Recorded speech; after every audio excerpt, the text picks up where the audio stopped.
ভাঙড়ে নবী দিবসকে কেন্দ্র করে পীরজাদা আব্বাস সিদ্দিকী ভাইজান উনি ক্যানিং পূর্বের বিধায়ক শওকত মোল্লাকে কুকুর আখ্যা দিয়েছে, যে ওকে আমি জাহান্নামের কুকুর মনে করি। এটা নিয়ে সোশ্যাল মিডিয়ায় বিশাল তোলপাড় হচ্ছে, যে বলেছে ওকে, কিন্তু অন্যজনের কলিজা ফেটে যাচ্ছে। এটা কেন আমার তো মাথায় ঢোকে না, যে এমন একজন মানুষকে জাহান্নামী আখ্যা দিয়ে দিল। জান্নাতের মালিক কি উনি, না জাহান্নামের মালিক উনি? না না, উনি তো জান্নাতের মালিক নয়, জাহান্নামের মালিক নয়। কিন্তু আমার কথা হচ্ছে উনি কোত্থেকে বললো এই কথাটা, এটা তো দেখতে হবে। চলেন দেখি, উনি নিজের থেকে বললেন না কোরআন হাদিস ভিত্তিক কথা বলেছে, একটু দেখি। চলেন দেখি, কোরআন শরীফ খোলেন। কোরআন শরীফ সূরা আশ-শূরা 42 নম্বর আয়াতে আল্লাহ তাআলা বলছে যে ইন্নামা সাবিলু আলাল্লাযিনা ইয়াজলিমুনান নাস ওয়া ইয়াবগুনা ফিল আরদি বিগাইরিল হক উলাইকা লাহুম আযাবুন আলীম। আল্লাহ তাআলা বলছেন, যারা মানুষ হয়ে মানুষের উপরে অন্যায় অত্যাচার জুলুম করে এবং শান্ত পৃথিবীটাকে যারা অশান্ত সৃষ্টি করে, আল্লাহ তাআলা বলছে তারা হচ্ছে কি, তাদের জন্য আমি আল্লাহ স্বয়ং নিজে আমার আদালতে মামলা দেবো। আর আমার আদালতে মামলা দেওয়া মানে ও তো জান্নাতে যাবে না, জান্নাতে যাবে না, জাহান্নামে যাবে। আর যারা জাহান্নামে যাবে আমি আল্লাহ কি করব, ওদের জন্য কষ্টদায়ক, যন্ত্রণাদায়ক, উলাইকা লাহুম আযাবুন আলীম, তাদের জন্য কষ্টদায়ক যন্ত্রণাদায়ক আযাব রেখেছি। তো এই চরিত্রের সাথে শওকত মোল্লার চরিত্র কি মিলছে? আল্লাহ বলছে যারা মানুষ হয়ে মানুষের উপরে অত্যাচার জুলুম করে, ও তো মানুষ, আর কি মানুষের উপরে জুলুম অত্যাচার করে। চলেন দেখি, মমতা ব্যানার্জি, পশ্চিমবাংলার মুখ্যমন্ত্রী মমতা ব্যানার্জি বলছে যে আমি তুই তো ওখানটায় বোম বাঁধিস, তুই তো ওখানে বোম বাঁধিস, তুই মানে যে বোম বাঁধে তার মানে সে ক্রিমিনাল। এবার আপনাদের কাছে একটা কথা বলি, যারা বোম বাঁধে তারা তো ভালো মানুষ, তাহলে ক্রিমিনাল তার মানে মোস্তান। তার মোস্তানি কারা করে? যারা মানুষের উপরে অত্যাচার জুলুম করে একটা স্টেপে পৌঁছে যায় তারাই মোস্তান হয়ে যায়, এটাই তো। তাহলে মোস্তান মানুষের উপরে জুলুম করে, তাহলে এই আয়াতের সাথে তার চরিত্র মিলে যাচ্ছে। শান্ত পরিবেশ অশান্ত সৃষ্টি করে, বোম টোম বাঁধা মানে কি শান্ত পরিবেশটাকে অশান্ত সৃষ্টি করে, যেটা আমরা দেখছি এখন সচরাচরে।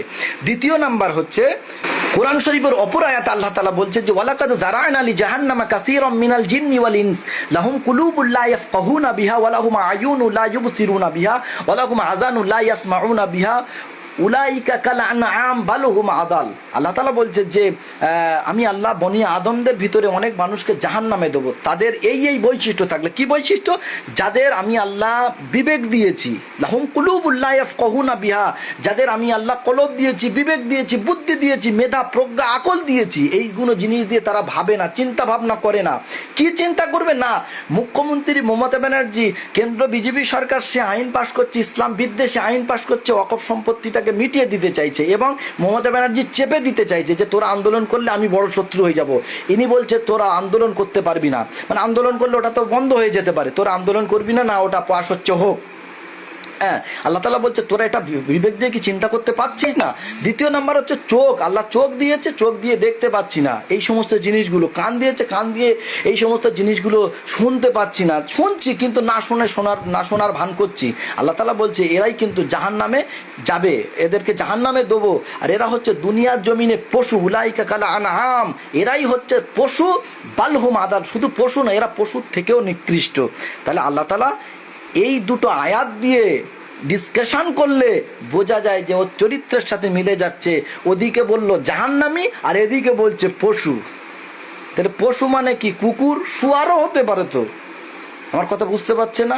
ওই জন্য যে পীরজাদা আব্বাস সিদ্দিক যে কথাটা বলেছে যে ওকে আমি জাহান্নামের কুকুর মনে করি, বলে যারা মানুষের উপরে মানুষ হয়ে মানুষের উপরে অন্যায় অত্যাচার জুলুম করে, শান্ত পরিবেশ অশান্ত সৃষ্টি করে এবং বিবেক দিয়ে চিন্তা করে না যে হারে আমার ইসলামকে এরা মিটিয়ে দিচ্ছে, এরা ইসলাম বিদ্বেষী, তারপরেও যারা তাদেরকে সাপোর্ট করে, এরা কি মুসলমান? এরাই জান্নাতে যাবে। তাহলে যদি এরাই জান্নাতে যায় তাহলে কোরআন শরীফ মিথ্যা হয়ে যাবে, তো হাদিস তো মিথ্যা হয়ে যাবে। বুঝতে পারছেন না? বেশি বেশি করে এটা শেয়ার করুন, ওদের কলিজা জ্বলে যাচ্ছে। যারা বলেছে ওনাকে, বলেছে শওকত মোল্লাকে, কিন্তু জ্বলে যাচ্ছে অনেক জনের কলিজা। আরে বুঝতে পারছেন না? সব মানে সত্য মিথ্যা পার্থক্য করার যে পার্স, সে পার্সটা নষ্ট হয়ে গেছে। আল্লাহ আমাদের সঠিক বুঝদান করুক, আল্লাহ আমাদের ইসলাম বিদ্বেষী যারা তাদের থেকে আল্লাহ আমাদের দূরে রাখুক, আল্লাহ আমার ইসলামকে হেফাজত করুক। আল্লাহ ইসলামকে হেফাজত করবে, আগামী দিনে করেছিল, এখন করছে, কিয়ামত পর্যন্ত করবে। ওদের বাবের ক্ষমতা নাই, বাবার ক্ষমতা নাই ইসলামকে মিটিয়ে দেয়। বুঝতে পেরেছেন? আল্লাহ আমাদের সঠিক বুঝদান করুন। আসসালামু আলাইকুম। দর্শক, আপনারা শুনলেন তো, আমরাও শুনছিলাম। এই যে ভিডিওটি ভাইরাল হিসেবে আমাদের কাছে এসছে, এই ভিডিওটা অ্যাকচুয়ালি ভাইরাল হিসেবে আমাদের কাছে এসছে বেশ কয়েকদিন আগে। এক ধর্মীয় জলসা থেকে সাংবাদিকদের মুখোমুখি সাংবাদিক যখন সংবাদ মাধ্যম যখন প্রশ্ন করছিলেন আব্বাস সিদ্দিকী সাহেবকে, তিনি তখন বলেছিলেন যে ওর কথা বলবে না, উনি জাহান্নামের কুকুর, অতএব ওর কথা আমার কাছে বেশি বলবে না, ওর প্রশ্নের উত্তর আমি দেবো না। তো সেটাকে নিয়ে অনেক সময় সোশ্যাল মিডিয়াতে ট্রোল করা হচ্ছে যে আব্বাস সিদ্দিকী তিনি কি ওই জাহান্নামের ঠেকা নিয়ে বসে রেখেছেন, তো কাকে সার্টিফিকেট দেবে জান্নাতি, কাকে সার্টিফিকেট দেবে জাহান্নামী, ঠেকা নিয়ে কি বসে রেখেছেন। অনেকে এই সাধারণ সমাজ থেকে গোজডেটরে উঠেছিলেন যে আব্বাস সিদ্দিকী সাহেব হয়তো এটা ভুল বুঝেছে। আর আম সমাজের মানুষ তো অনেকেই বলছে না এটা ঠিক বলেনি আব্বাস সিদ্দিকী সাহেব, যেটা বলেছে জাহান্নামের কুকুর এটা ভুল বলেছে। অনেকে সব বলছিলেন, অনেকে ভাবছিলেন যে এটা আব্বাস সিদ্দিকী বলার উচিত হয়নি। আর এই যে ভিডিওটি ভাইরাল হিসেবে দর্শক আমাদের কাছে এসছে, এনার বক্তব্যটা আমি খুব ধ্যান দিয়ে শুনছিলাম।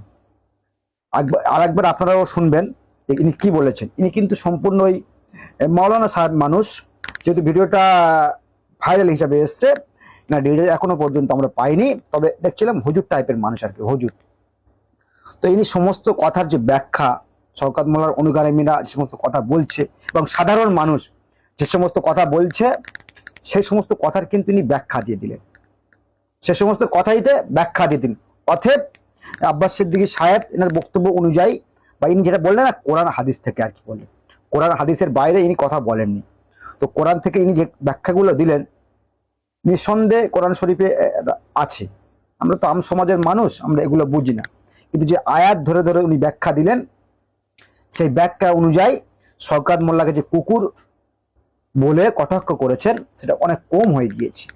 কুকুরের থেকেও অনেক বেশি কিছু পাওনা রয়েছে শওকত মোল্লা সাহেবের। আমি কিন্তু বলিনি, তানার হাদিস তানার কোরআন যেভাবে তিনি ব্যাখ্যা দিচ্ছিলেন সেটাকে যদি আমরা ব্যাখ্যা করি সেটাই বোঝাচ্ছে শওকত মোল্লাকে কুকুর বলে আব্বাস সিদ্দিকী সাহেব অনেক সম্মান দিয়েছে, অনেক মর্যাদা রেখেছে। কুকুরের উপরে আর কি সোয়াট্টু আর কি বললেন, যেহেতু জন্তু, তো সেজন্য তিনি ব্যাখ্যা দিলেন। তিনি হাদিস থেকে কোরআন থেকে একেবারে ব্যাখ্যা দিয়েছে, তিনি কিন্তু মন গড়া কথা বলেননি।